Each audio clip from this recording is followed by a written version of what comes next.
To operate your Solwave oven, start by turning it on and selecting your desired temperature. You can choose a preset temperature or customize it by pressing the Another Temp button.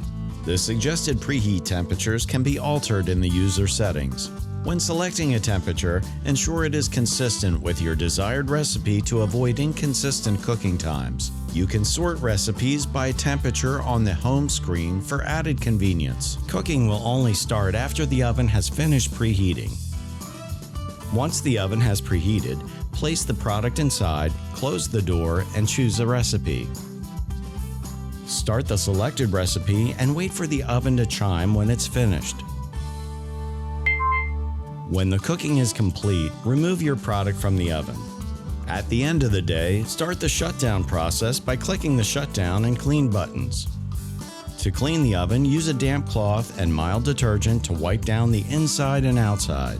Before using the oven again, make sure to thoroughly clean and remove any leftover residue from the interior.